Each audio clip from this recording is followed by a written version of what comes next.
मनसेला या निवडणुकीत अपेक्षित यश न मिळाल्याचं दुःख राज ठाकरेंनी व्यक्त केलंय।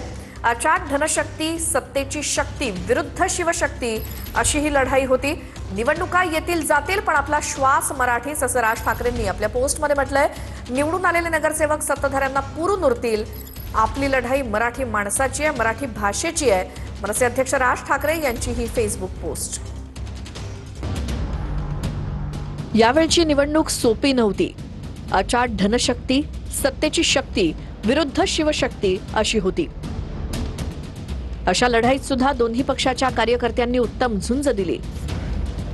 जे नगरसेवक निवडून आले ते सत्ताधाऱ्यांना पुरून उरतील। मराठी माणसाविरोधात काही होत नाही असं दिसलं तर त्या सत्ताधाऱ्यांना जेरी सांडतील हे नक्की। आपली लढाई मराठी माणसाची, मराठी भाषेची, मराठी अस्मितेसाठीची लढाई आहे। ही लढाई हेच आपलं अस्तित्व आहे। अशा लढाया दीर्घकालीन असतात याचं भान तुम्हा सगळ्यांना आहे। मराठी माणसाला नाचवण्याची एकही संधी सत्ताधारी आणि त्यांच्या आश्रयाला गेलेले सोडणार नाहीत।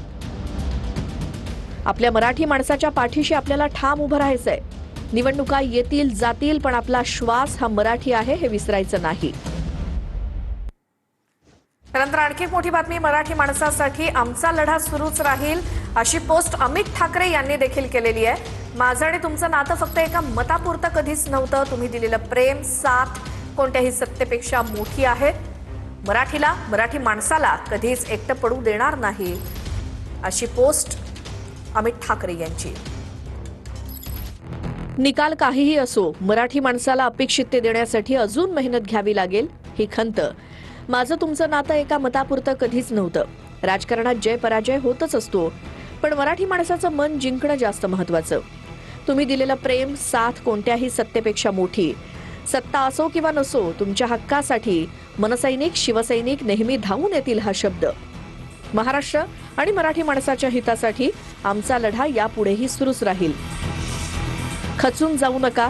मराठीला, मराठी माणसाला कधीच एकटं पडून देणार नाही हा ठाकरे